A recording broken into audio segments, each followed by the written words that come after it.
राधे राधे दोस्तों।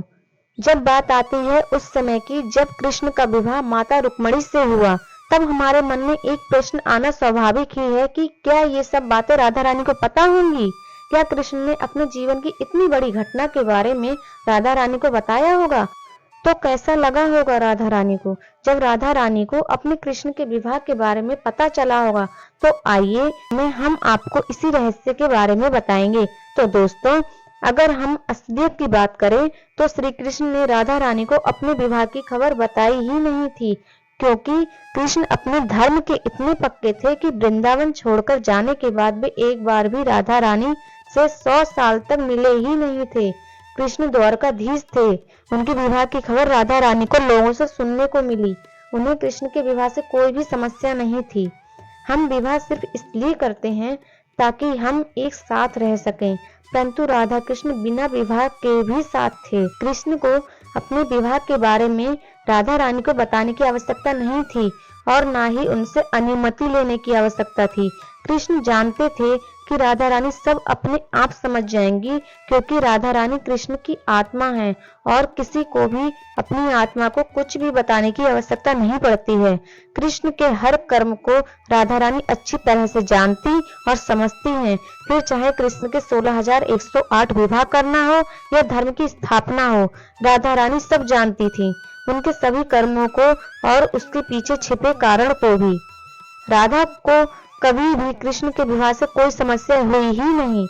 हुआ तो सिर्फ हर्ष, क्योंकि राधा रानी दूर होते हुए भी कृष्ण के सबसे करीब थी। दोस्तों, हम सब जानते हैं कि कृष्ण ने द्वारका निर्माण के समय विश्वकर्मा जी से साफ साफ कहा था कि कोई भी खिड़की ब्रज की तरफ नहीं खुलनी चाहिए, क्योंकि श्री कृष्ण को अपना कर्म करते हुए ब्रज की किसी सुहानी याद या हवा ही नहीं चाहिए थी।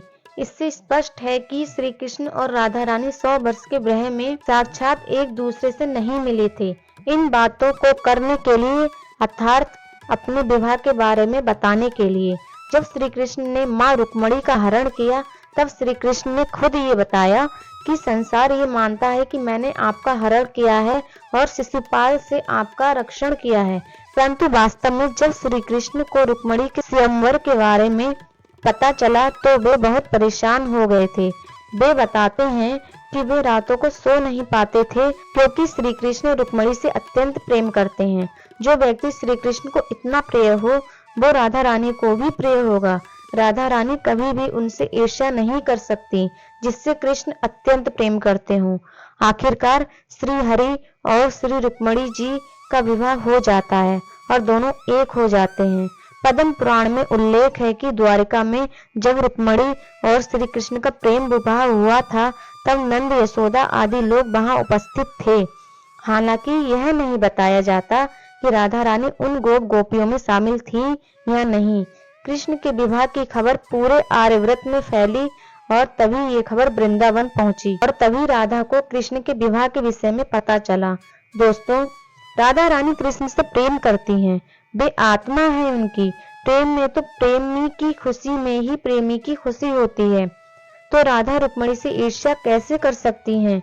ये तो उनके लिए हर्ष और उल्लास की बात है कि कृष्ण का विवाह हो गया। राधा का प्रेम परम शुद्ध है, जिसे आम मनुष्य अपनी बुद्धि से नहीं समझ सकता। उन्होंने उन कृष्ण को जाना जिन्हें जानने में मनुष्य युगों युगों तक का समय लगा देता है।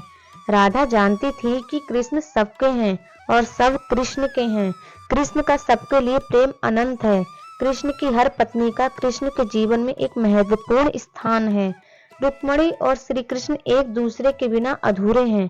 तभी रुक्मिणी हरण के बाद रुक्मिणी माँ से श्री कृष्ण स्वयं कहते हैं कि आज से संसार मुझे श्री कृष्ण कहेगा। उनसे विवाह के पश्चात मैं कन्हैया से श्री कृष्ण बन गया हूँ। राधा का प्रेम अनंत है, उसे स्वयं श्री कृष्ण भी नहीं जान पाते। जब तक श्री कृष्ण उनके प्रेम को जान पाते हैं, उनका प्रेम और भी बढ़ चुका होता है। वास्तव में तत्व रूप में देखा जाए तो राधा रुक्मिणी दोनों एक ही हैं, तो रुक्मिणी और कृष्ण के विवाह से भला राधा को क्या समस्या हो सकती थी? वास्तव में जब हमारे दिमाग में ये प्रश्न आता है कि राधा रानी को कैसा अनुभव हुआ होगा, श्री कृष्ण के विवाह की बात सुनकर ये प्रश्न हमारे दिमाग में आता ही इसलिए है क्योंकि हमारे प्यार की समझ ही अलग है। राधा ने कृष्ण से प्रेम किया और वो ये बात जानती थी कि कृष्ण स्वयं हरि नारायण हैं, वो सभी के परम प्रेमी हैं, इसलिए उन्होंने कभी कृष्ण को बांधा ही नहीं। आपको कैसी लगी यह वीडियो हमें कमेंट करके जरूर बताएं और हमारी वीडियो को लाइक और शेयर जरूर करें। और अगर आपने हमारे चैनल को अभी तक सब्सक्राइब नहीं किया है तो जल्दी से हमारे चैनल को सब्सक्राइब कर लीजिए, नोटिफिकेशन बेल ऑन कर लीजिए ताकि हमारी सारी नई वीडियोज की नोटिफिकेशन सबसे पहले पहुंचे आप तक। मैं मिलती हूँ आपसे अगली वीडियो में, तब तक के लिए stay happy and Radhe Radhe.